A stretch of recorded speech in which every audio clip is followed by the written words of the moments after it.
Dikisahkan juga dulu di zamannya Ibrahim ibnu Adham, salah seorang ulama wali Allah.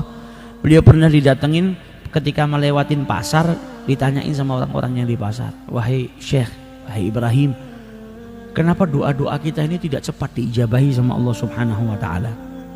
Kita ini banyak berdoa tapi doa kita nggak diijabahi sama Allah. Ini apa sebabnya? Kata Ibrahim ibn Adham apa? Li'anna qulubukum matat bi asyrati asya. Karena hati kalian itu mati dari 10 perkara. Ada 10 perkara yang mati di dalam hati kalian, ini yang menjadikan doa kalian nggak diijabahi sama Allah, atau lama diijabahinya. Kata beliau, yang pertama, araftumullah falam tuaddu haqqahu. Kalian itu tahu Allah tapi kalian tidak menunaikan hak-haknya Allah. Kalian tahu Allah Tuhan kalian, tapi haknya Allah tidak kau tunaikan. Perintahnya sholat, perintahnya zakat, perintahnya puasa, ini hak-haknya Allah. Kalau tidak kau tunaikan, doa-doamu tidak diijabahi sama Allah Ta'ala. Jadi bagi orang yang mengatakan Allah adalah Tuhannya, jangan cuma ngatakan, jangan cuma meyakini, tapi tunaikan haknya Allah Subhanahu wa Ta'ala yang harus kau tunaikan. Kita punya istri, istri kita tidak menjalankan haknya sebagai seorang istri, nggak ngelayanin kita, nggak taat sama kita, kita marah kok.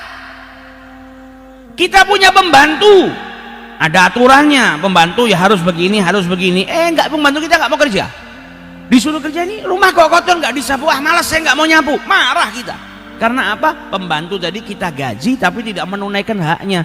Begitu juga dengan Allah, kita dikasih makan, dikasih minum, dikasih rezeki, dikasih nyawa, dikasih umur, dikasih oksigen sama Allah, menghirup oksigen gratis, bisa bernafas dengan gampang, tapi haknya Allah nggak ditunaikan.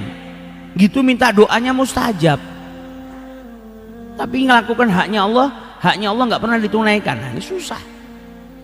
Jadi kalau mau doanya diijabahi, ya tunaikan haknya Allah Subhanahu wa Ta'ala. Kemudian yang kedua, kata Ibrahim ibn Adham, za'amtum annakum tuhibbuna Rasulullah. Kalian ngaku kalau cinta kepada Rasulullah, wa taraktum sunnatih, tapi kalian ninggalkan sunnah-sunnahnya. Padahal orang itu nggak bisa dikatakan cinta kecuali meneladani kekasihnya. Nggak bisa dikatakan cinta kecuali apa? Mencintai apapun yang dicintai oleh kekasihnya dan membenci apapun yang dibenci oleh kekasihnya. Kalian ngaku cinta Nabi tapi ninggalin sunnahnya. Akhirnya apa? Pengakuannya pengakuan dusta. Akhirnya doa-doa kalian gak coba diijabahi oleh Allah Subhanahu wa Ta'ala. Qara'tum Quran falam ta'malu bihi. Kalian baca Quran tapi gak ngamalkan isinya Quran. Al-Quran diturunkan oleh Allah kepada Nabi Muhammad, bawa hukum, bawa syariat. Kalian baca tapi kalian gak ngamalkan Al-Quran. Dalam Al-Quran Allah menyebutkan Allah melaknat orang-orang yang berdusta, kalian masih berdusta. Dalam Al-Quran diperintahkan kita untuk menunaikan sholat, kalian tidak sholat. Dalam Al-Quran diperintahkan oleh Allah jangan berbuat zalim kepada orang lain, kalian berbuat zalim. Jadi Quran cuma dibaca nggak diamalkan. Hati kalian mati dari ini. Akhirnya apa? Doanya nggak diijabahi oleh Allah Subhanahu wa Ta'ala. Akaltum ni'amallah walam tu'addu syukriha. Kalian makan dari nikmatnya Allah tapi kalian tidak bersyukur kepada Allah Subhanahu wa Ta'ala. Dikasih nikmat gak bersyukur, padahal cara supaya kenikmatan itu tetap ada pada dirimu, satu-satunya cara adalah dengan bersyukur. Gak bisa dengan dijaga, jaga tok gak cukup. La in syakartum la azidannakum. Dikasih sama Allah rumah, harta, kemewahan dan lain sebagainya, supaya nikmat itu tetap ada apa? Disyukuri. Syukurnya dengan apa? Bukan hanya dengan lisan mengucap alhamdulillah, tapi menggunakan kenikmatan yang Allah diberikan kepada dirimu untuk perkara-perkara yang mendekatkan dirimu kepada Allah Subhanahu wa Ta'ala. Punya harta disedekahkan, dikeluarkan zakatnya buat bantu orang, itu malah menjadikan hartamu terjaga. Kalau tidak bersyukur cuma ngandalkan dirinya, berapa banyak orang yang rumahnya itu dikasih anjing, dikasih satpam, dikasih CCTV, kejebolan, ada maling masuk, rampok masuk. Tapi orang yang bersyukur kepada Allah Subhanahu wa Ta'ala dikasih harta berlimpah. Terkadang kita dapetin apa? Ada orang punya harta banyak, rumahnya wala ada CCTV-nya, gak ada satpamnya, gak ada anjingnya. Orang noleh ke rumahnya aja enggak. Maling itu noleh ke rumahnya aja enggak. Karena apa? Ketika bersyukur dijaga sama Allah Subhanahu wa Ta'ala kenikmatannya. Dan orang-orang yang jauhkan dirinya daripada perbuatan maksiat dijaga, bukan hanya dirinya, hartanya dijaga sama Allah, keluarganya dijaga. Hartanya dijaga, keluarganya dijaga. Tapi orang yang nggak takut sama Allah, cintanya sama Allah setengah-setengah, cintanya sama dunia luar biasa. Haknya Allah nggak ditunaikan, tapi hartanya dijaga dengan penjagaan yang ketat. Akhirnya tetap hilang. Tapi kalau orang-orang yang bersyukur kepada Allah, syukurnya dari menjadikan kenikmatan tersebut dijaga oleh Allah Subhanahu wa ta'ala. Qultum inna syaitan aduun lakum walam tukhalifuh. Kalian itu ngaku kalau setan itu musuh kalian, tapi kalian malah taat sama setan. Gak menghindar, gak menjauhin syaitan. Harusnya kalau tahu syaitan itu musuh, jauhi, jangan diikutin. Yang ngikutin syaitan berarti kita nggak konsekuen dengan ucapan kita. Musuh kita adalah syaitan. Zaman sekarang orang yakin kalau setan itu adalah musuhnya, malah saudara seagamanya dimusuhin. Saudara seimannya yang diharamkan kita mencaci, memaki, yang diharamkan bagi diri kita menzalimi dirinya, malah kita benci. Ada saudara kandung malahan, gara-gara warisan benci sama saudaranya. Gara-gara saudaranya mungkin lebih kaya atau dapat kenikmatan yang lebih, iri, hasad. Saudaranya dibenci, setan nggak dibenci. Orang yang benci saudaranya pada hakikatnya apa? Dia malah bersyarikah dengan syaitan. Ngikutin syaitan, musuhin saudaranya. Padahal yang harus dibenci bukan manusia, yang dibenci itu syaitan, yang dimusuhi itu syaitan. Tapi zaman sekarang malah kebalik. Kita malah benci manusia, malah benci saudara seiman kita, malah ngikutin syaitan. Nah, kalau kita yakin syaitan itu adalah musuh kita, maka jangan diikutin, tapi yang ada harus kita jauhin. Kemudian yang keenam, qultum innal jannah haq walam ta'malulaha. Kemudian yang keenam, kata Ibrahim ibn Adham, kalian mengatakan meyakini kalau surga itu ada. Orang yang mati nanti bisa masuk surga, bisa juga masuk neraka. Kalian meyakini surga itu ada, tapi kalian malah nggak berbuat sesuatu supaya kalian dimasukkan ke dalam surga. Nah, ini kan aneh. Kalau tidak kepingin masuk surga, berarti kepingin masuk mana? Hanya ada dua tempat. Nanti kalau manusia meninggal hanya ada dua tempat, surga, jannah, wanar. Yang pengen masuk surga, ya harus beramal dengan amalannya penduduk surga, beramal dengan amalan yang nanti bisa mendatangkan rahmat Allah, dengan rahmatnya kita dimasukkan ke dalam surga. Kemudian dikatakan juga sama beliau, qultum innan nar haq walam tahrabu minha. Kalian juga mengatakan kalau neraka itu hak, ada, tapi kalian tidak menghindar, malah menuju ke neraka. Nah, kalau kita setiap kali berbuat maksiat itu kan tandanya kita nggak lari dari neraka, tapi kita malah mendekat ke neraka, karena perbuatan maksiat itu menjadikan manusia dimasukkan ke dalam nerakanya Allah. Perbuatan taat menjadikan manusia itu dijauhkan dari nerakanya Allah, didekatkan dengan surganya Allah Subhanahu wa ta'ala. Nah, ini perkara-perkara yang mati di dalam hati manusia, kata Ibrahim bin Adham, yang menjadikan doa-doa juga tidak cepat diijabahi oleh Allah Subhanahu wa ta'ala. Kemudian yang ke-8, qultum innal maut haq walam tasta'iddu lahu. Kalian itu mengatakan kalau kematian pasti akan datang, tapi kalian gak siap-siap. Na'udzubillah, sekarang saudara-saudara kita itu sedang ada yang ditimpa musibah, ada tsunami. Kemudian ada isu kalau di sini bahaya, sini rentan bahaya. Misal, na'udzubillah, semoga kita dijauhkan, ini cuma sebagai permisalan saja. Kalau kita dikasih tahu malam hari ini di tempatmu akan ada bencana, apa terus kita nggak siap-siap untuk keluar dari tempat tersebut? Ya pasti kita bersiap-siap menyelamatkan.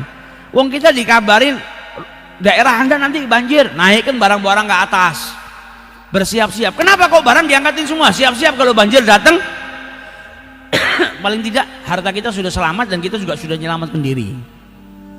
Ada persiapan. Kalau tidak jadi banjir, ya alhamdulillah, yang penting siap-siap, sedia payung sebelum hujan. Lebih baik daripada kehujanan baru nyari payung. Nah, kalian ini tahu kalau kematian datang, kenapa nggak siap-siap, kata Ibrahim bin Adham? Kalian mengatakan kematian itu pasti akan datang. Satu-satunya sesuatu yang ditunggu dan pasti datang itu kematian. Manusia nggak bisa ngelak dari kematian. Kematian itu di depan mata. Jadi kita itu seperti dikabarin, engkau bengi gonanmu banjir. Seperti dikatakan itu, nanti kau bakal mati. Banjir saja bikin kita siap-siap. Banjir saja kabar, kalau kita dikabari nanti tempatmu kebanjiran, jadikan kita siap-siap. Tapi ketika kita tahu kematian itu bakal datang, kematian ini kan ngarah ke kita, tapi kita nggak siap-siap. Padahal di kanan kiri kita sudah banyak yang meninggal dunia. Itu kan teguran, risalah, surat kecil dari Allah nih loh, yang meyakini kalau mati harus tua, ada umur 15 tahun mati. Yang meyakini kalau mati itu harus sakit, ada yang sehatnya luar biasa, bahkan matinya dalam keadaan olahraga banyak. Ini kan risalah dari Allah, kematian pasti akan datang. Yang diharuskan bagi kita apa? Bersiap-siap. Bagaimana caranya kalau saya mati itu saya dalam keadaan ibadah sama Allah, hati saya ingat sama Allah Ta'ala, bukan dalam keadaan ghaflah. Oh, satu-satunya cara yang bisa saya lakukan ya, berarti sepanjang hari saya harus sering berzikir. Saya harus memperbanyak amal ibadah. Supaya apa? Ketika wafat, saya wafatnya dalam keadaan ibadah kepada Allah, hati nggak lalai kepada Allah. Nah kalau sehari waktunya paling banyak sama handphone, na'udzubillah, matinya nyekel handphone ya. Apalagi matinya sedang nyebar kabar fitnah, na'udzubillah min dzalik. Karena kematian itu datangnya faja'ah, kita nggak tahu kapan datangnya kematian. Kalau orang itu sibuknya sehari dalam ibadah, ya insya Allah matinya pasti ibadah, karena sehari itu paling banyak dia lakukan apa? Ibadah.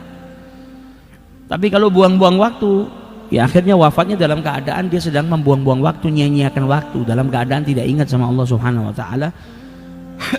Wa iyadu billah. Kemudian yang kesembilan, intabahtum minan naum fashtaghaltum bi'uyubin nas wa nasaitum uyubakum. Kalian itu bangun daripada tidur dan kalian sibukkan diri kalian dengan kejelekan orang lain daripada kejelekan diri kalian sendiri. Ini zaman kita. Bangun tidur sudah cari handphone, buka sosial media, cari kabar baru, apa yang dilakukan sama fulan. Jadi bangun tidur sudah sibuk sama kesalahannya orang lain, tapi nggak pernah menyadari kesalahan dirinya sendiri. Orang yang sibuk sama kesalahannya orang lain daripada kesalahan dirinya sendiri, orang yang sibuk dengan keburukan orang lain daripada keburukan orang dirinya sendiri, itu seperti orang yang sakit tapi bukannya sibuk ngobatin penyakitnya dia, tapi malah ngobatin penyakitnya orang lain. Kita sakit gigi, kemudian tetangga kita sakit gigi, bisa enggak kita itu sibuk ngobatin giginya tetangga kita daripada giginya kita sendiri? Tidak bisa. Adapun kalau kita mau bantu tetangga kita supaya giginya itu sakitnya hilang, itu paling tidak kita ngilangkan sakit gigi kita dulu. Karena kalau kita sedang sakit gigi, tidak konsen, sakit luar biasa. Begitu juga dengan orang yang uyub, aib ini kan penyakit. Aib, kekurangan itu kan penyakit yang harus disembuhkan. Kita malah nggak mempedulikan penyakit kita, malah peduli sama penyakitnya orang lain. Itu orang yang sibuk ngurusin keburukan orang lain daripada keburukannya dirinya sendiri. Itu sama seperti orang yang sibuk ngurusin penyakitnya orang lain. Ada orang sakit gigi, dia sibuk ngurusin penyakitnya orang lain daripada penyakitnya dia sendiri. Nah, itu kalau ngurusin aibnya orang. Yang ada kita disuruh memperbaikin diri kita sendiri. Sebelum kita nasihatin orang lain, lihat kita sudah baik belum. Sebelum kita ngurusin aibnya orang lain, kita punya aib juga yang harus kita benahi, yang harus kita benarkan. Jadi jangan sampai kita bangun tidur kita sibuk dengan uyubun nas, dengan keburukan-keburukan orang. Dafantum mautakum walam ta'tabiru bihim, kalian itu memakamkan orang-orang yang sudah wafat di antara kalian tapi nggak ngambil ibrah, nggak ngambil pelajaran kalau kalian juga bakal mati. Hari ini saya mandu, besok saya bisa dipandu. Kalau saya mati, saya ditangisin sama orang karena kehilangan saya, atau orang malah ketawa seneng karena saya mati. Ini kan harus dipikirkan. Orang yang hidupnya menebar manfaat, kematiannya jadikan orang kehilangan. Orang yang baik itu ketika meninggal dunia banyak orang yang kehilangan. Tapi orang yang buruk ketika mati orang pada seneng, alhamdulillah fulan sudah mati, selesai sudah, kita nggak diganggu sama fulan. Lah kalau orang sama kematiannya aja senang, terus gimana nanti dihisab sama Allah? Berarti banyak perbuatan buruknya. Akhirnya nggak ada yang ngenang, nggak ada yang doakan kita. Tapi kalau kita berbuat baik sama orang, akhlaknya kita baik sama orang, kita wafat orang sedih kehilangan. Kalau orang ingat sama kita, doakan kita. Kita kalau punya teman, saudara yang baik sama kita wafat, ketika kita kehilangan, ya Allah fulan itu orang yang baik, masya Allah. Dulu saya itu nggak punya masalah kecuali dibantu sama dia. Kalau ngingat, yang diingat kebaikannya, kemudian doakan Allah yarhamuh, semoga Allah subhanahu wa ta'ala berikan surga. Walaupun sudah mati sekian puluh tahun, setiap orang kelengan dia didoakan. Karena apa? Hidupnya baik. Tapi kalau orang yang buruk, begitu keleng yang deleng apa keburukannya. Wah, kalau fulan masih hidup ente tidak bisa naruh duit di sini, pasti disabet duitmu hilang, dipangan. Kurang ngerti halal, ngerti haram. Yang diingat malah keburukannya. Naruhkan uang di rumah, alhamdulillah fulan wis mati, coba saya enak. Diambil nih uang-uang kita. Yang ada malah keburukannya dan tidak didoakan. Enggak terus Allah yarhamuh almarhum, enggak ada, orang diem. Tapi kalau orang baik didoakan, dimintakan ampun sama Allah Subhanahu wa taala supaya Allah merahmati. Jadi perbuatan maksiat itu justru yang akan menghambat apa? Menghambat doa-doa kita diijabahi oleh Allah Subhanahu wa taala.